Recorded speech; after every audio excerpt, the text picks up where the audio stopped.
Hi everybody. Today we're going to make Italian hot chocolate.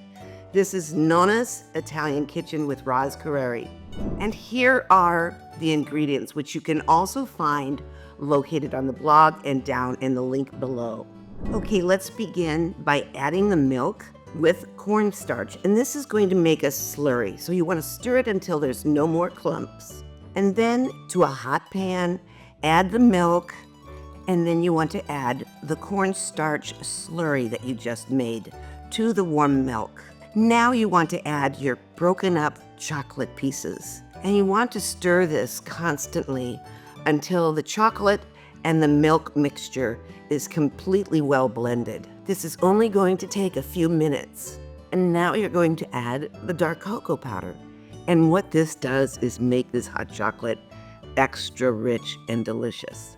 Now you want to continue to stir the cocoa with the other chocolate and milk until it's well blended. Then you add your sugar and you stir that in. If you like it more sweet, then add more sugar. And if you don't like it as sweet, definitely use less sugar. Just look at how thick it gets. Just after a couple of minutes, look at the steam coming off. And now carefully, using pot holders, pour the hot chocolate into your mugs. This is extremely hot, so be careful. Now look how thick it is. Here's the difference between Italian hot chocolate and what we're accustomed to here in the States.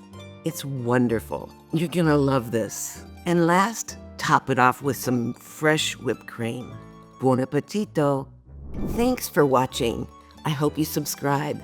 And please, remember to hit the like button too. Ciao for now.